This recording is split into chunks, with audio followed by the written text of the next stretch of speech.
계속해서 대구 경북 소식 전해드리겠습니다. 코로나19 백신을 맞겠다는 비율이 대구와 경북이 가장 낮아서 백신 접종률 높이기에 비상이 걸렸습니다. 이런 가운데 인구 10만이 되지 않은 경북 11개 군의 사적 모임 인원 제한은 모두 해제됐습니다. 코로나19 방역에 구멍이 나지 않을까 걱정하는 목소리가 커지고 있습니다. 조지한 기자입니다. 오늘 0시 기준으로 대구의 만 70살에서 74살까지 예방접종 예약률은 30.2%, 65살에서 69살까지는 14.6%입니다. 경북 역시 31.1%와 16.6%로 큰 차이가 없습니다. 전국 평균 40.1%와 22.1%보다 크게 낮은 전국 최저 수준입니다. 실제 접종률도 대구는 3월부터 지금까지 대상자 29만여 명 가운데 53.9%가 접종했습니다. 전국 평균 65%보다 10%포인트 이상 낮습니다. 백신 접종이 가장 효과적인 방역이지만 막연한 불안감이 가장 큰 걸림돌입니다. 방역당국은 비상이 걸렸습니다. 백신의 불안전성에 대한 걱정을 많이 하고 있어서 접종률이 낮은 것으로 판단됩니다. 콜센터를 운영하고 구군 주민자치센터를 통한 예방접종 예약 안내 지원. 그런데 경상북도는 인구 10만 명 미만 11개 군의 사적 모임 인원 제한을 모두 해제했습니다. 지난달 26일부터 5인 미만에서 8인 이하로 낮췄는데 청송을 제외하고는 방역에 별다른 문제가 없었다는 게 이유입니다. 11개 군에서는 그런 확산이라든가 다른 지역의 위험일 정도만큼의 발견되지 않았습니다. 현재는 청송군을 제외하고는 11개 군에서는 인원 제한을 두고 있지 않습니다. 한편 코로나19 신규 확진자는 오늘 0시를 기준으로 대구는 8명으로 사흘 연속 한 자릿수를 기록했고 경북은 15명이 추가됐습니다. MBC 뉴스 조재한입니다. 코로나19 사태 장기화로 소상인과 자영업자의 어려움이 이만저만이 아니죠. 이 틈을 타서 금융권 문턱이 높은 서민을 상대로 불법 사금융이 기승을 부리고 있습니다. 보도에 권현수 기자입니다. 자영업자 김모 씨는 지난해 코로나 사태로 가게 문을 닫다시피 했습니다. 생활비가 부족했던 지난해 12월 저신용자도 대출이 가능하다는 전화를 받고 대부업체로부터 60만 원을 빌렸습니다. 일주일 동안 이자가 40만 원, 갚지 못하면 이자가 일주일마다 40만 원씩 붙어 연 이율로 따지면 무려 3,200%입니다. 법정 최고금리 24%에 130배를 넘는 수준입니다. 원금을 갚지 못한 김 씨는 다시 고리의 대부업체에서 돈을 빌려 돌려막기를 했습니다. 넉 달 만에 원금과 이자가 2,500만 원까지 불어났습니다. 딸을 찾아가 해코지하겠다는 불법 추심 문자 메시지에도 시달렸습니다. 경찰에 신고했지만 대부업자들이 대포통장, 대포폰을 사용해 수사가 쉽지 않았습니다. 신고해봐라. 내가 이 일 하면서 경찰서 한두 번 갔댔나? 안 무섭다. 그러니까 10만 원, 20만 원 가지고 얘네들이 고수입이 되겠어요. 뭐 하겠어요. 그러니까 그런 금을 안 내는 거예요. 최근 코로나19 사태를 틈타 어려움을 겪는 서민을 대상으로 코로나 대출이다, 서민 금융이다라는 식의 문자나 전화를 통해 불법 대출을 유도하는 사례가 기승을 부리고 있습니다. 사태가 심각해지자 지난해 6월 금융위원회와 금융감독원, 경찰청 등 관계기관들이 불법 사금융을 뿌리 뽑겠다며 대책을 발표했습니다. 경찰청은 지난해 11월까지 6개월 동안 불법 사금융 행위를 집중 단속해 전국에서 4,100여 명을 붙잡아 49명을 구속했습니다. 대구에서만 70여 명이 붙잡혀 3명이 구속됐습니다. 대한법률구조공단은 사금융 피해자를 대신해 변호사가 불법 대부업자를 상대하는 채무자 대리인 지원제를 시행하고 있습니다. 채무자에 대한 방문이나 문자 등을 통한 변제 독촉을 하지 못하도록 채무자 대리인 선임 사실 통지를 하고 추가 변제금에 대한 부당이득 권한 청구, 파산 면책, 개인회생 등도 이렇게. 지난 한 해 900여 명의 채무자를 지원했습니다. 올해는 넉 달 동안만도 신청자가 1,300여 명으로 급증했습니다. 그러나 피해자들은 정부나 수사기관의 대처는 사후 약방문 수준이라고 말합니다. 애초 불법 사금융에 손을 내밀지 않도록 금융지원제도의 보완이 필요해 보입니다. MBC 뉴스 권윤수입니다. 김천 지역 코로나19 확산으로 김천에서 예정된 각종 대회가 연기되거나 취소됐습니다. 김천시는 오는 15일 개막 예정이던 문광부 장관이 전국 고교축구대회와 22일과 23일에 열리는 대한체육회장기 생활체육 전국 탁구대회, 전국 동호인 테니스대회, 실업농구 연맹전 등 6개 전국대회를 취소하거나 연기한다고 밝혔습니다. 이와 함께 실내 테니스장과 탁구장, 체육도장 등 체육시설 160여 곳의 특별 방역 점검에 나섰습니다. 김천에서는 오늘도 7명의 확진자가 나오는 등 농가에서 집단 감염이 잇따르고 있습니다.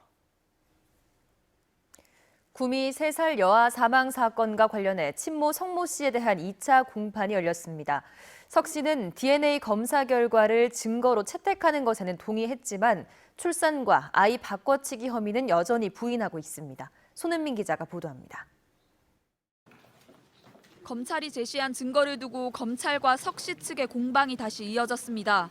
우선 석 씨 측은 검찰이 제시한 국과수의 DNA 검사 결과를 증거로 채택하는 것에 동의했습니다. 하지만 DNA 검사 결과가 오류 가능성이 있는 만큼 출산 사실을 증명할 수는 없다고 주장했습니다. 그러면서 석 씨는 출산 사실뿐만 아니라 아이 바꿔치기 혐의도 여전히 부인했습니다. 오늘 열린 2차 공판에서는 그동안 알려지지 않았던 검찰의 증거가 구체적으로 나왔습니다. 석 씨가 유튜브에서 출산 영상을 검색한 사실과 출산과 관련한 어플리케이션을 휴대폰에 설치했다가 삭제한 사실, 신생아 체중이 갑자기 줄어든 간호 기록지 등을 증거로 제시했습니다. 그러나 석 씨 측은 이것들 역시 출산 사실이나 아이를 바꿔치기 했다는 걸 입증하지 못한다고 주장하면서 검찰의 공소 사실은 추정이므로 혐의를 부인한다고 밝혔습니다. 석 씨에 대한 3차 공판은 다음 달 17일 열릴 예정입니다. MBC 뉴스 손은민입니다.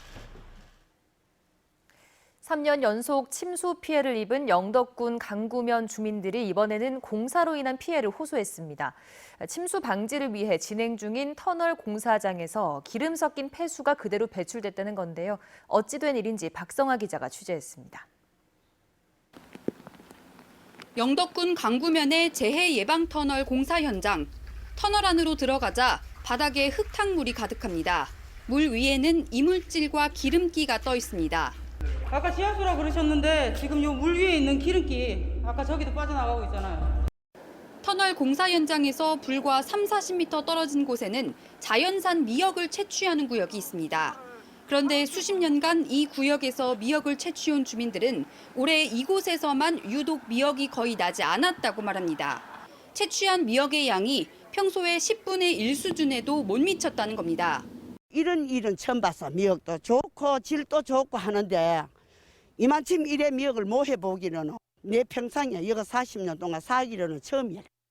주민들은 지난해 시작한 터널 공사 현장에서 발생한 폐수가 무단으로 배출됐다며 지난달 민원을 제기했습니다. 그러니까 어른들이 미역이 안 난다니까 저 물 때문에 그렇나? 물이 저 무슨 문제가 있는가 해서 물을 떠봤어요. 뜨니까 기름 냄새가 너무 심하게 나더라고요.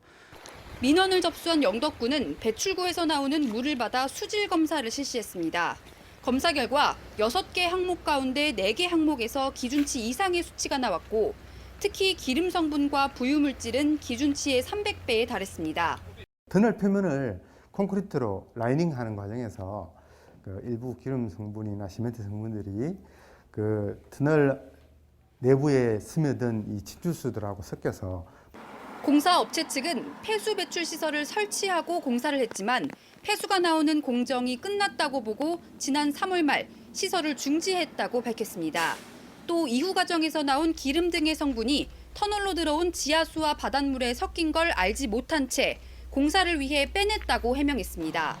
저희는 이제 저희 수로 터널이라 그 방수가 없어서 물은 계속 조금씩 나와요. 저희 협력업체에서 일단 이제 거기에 이제 뭐 이상이 없고 뭐 하니까 일단은 그거를 이제 뭐 조금씩 이렇게 이제 뺐었나 봐요, 몇 번. 영덕군은 해당 업체에 대해 행정처분을 내리고 과태료를 부과했으며 수질법 위반 등으로 고발할 계획입니다. MBC 뉴스 박성아입니다. 봉화군 낙동강 상류 지천에서는 며칠째 정체불명의 오염수가 흐르고 있습니다. 이 때문에 페인트를 풀어놓은 것처럼 푸른색의 물이 마을로 흐르면서 물을 먹지도 쓰지도 못하고 있습니다. 엄지원 기자입니다. 봉화 제3면의 어느 농촌 마을. 주민들이 마을 입구에 모여 구호를 외칩니다. 맑은 물 먹고 싶다! 먹고 싶다! 먹고 싶다! 먹고 싶다! 농사일에 제쳐두고 주민들이 모인 건 마을 지천이 온통 푸른색으로 변했기 때문입니다. 지난 7일부터 시작돼 벌써 닷새째입니다. 특히 비가 왔던 지난 7일과 어제는 진한 에메랄드빛 물이 흐르면서 하천 바닥조차 보이지 않습니다. 가슴이 벌렁벌렁하고 뭐 이게 왜인가 깜짝 놀랬죠. 처음에는 페인트하고 흙물하고 섞였을 그 반죽 비슷한 물이 흘러갈 때는 이건 혐오스럽죠.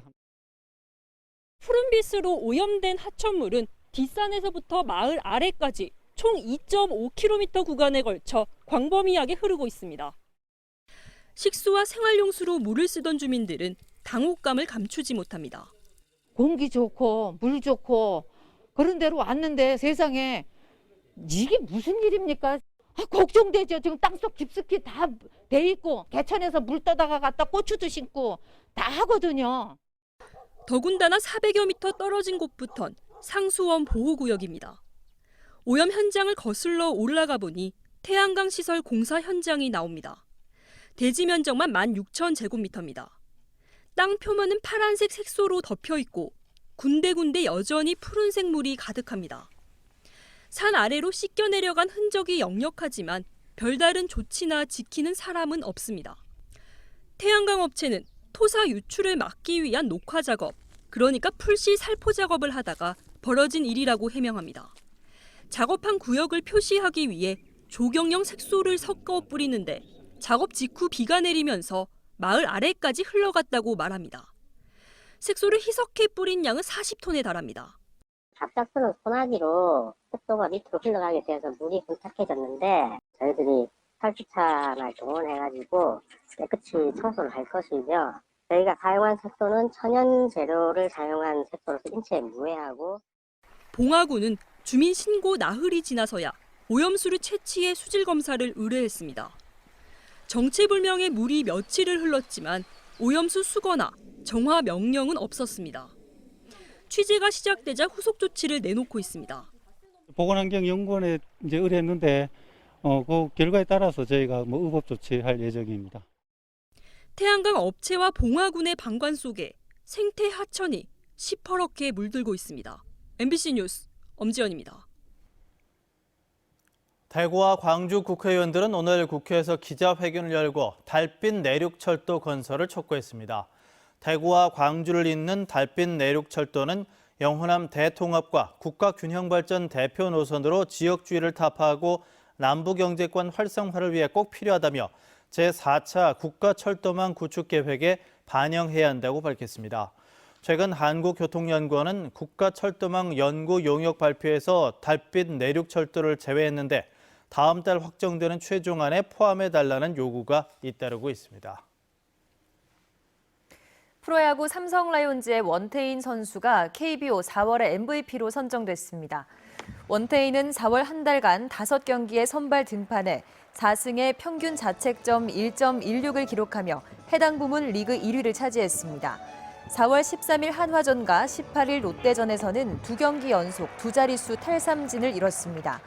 이번 원태인의 월간 MVP 수상은 지난 2016년 9월 이후 최형우 이후 5년 만입니다.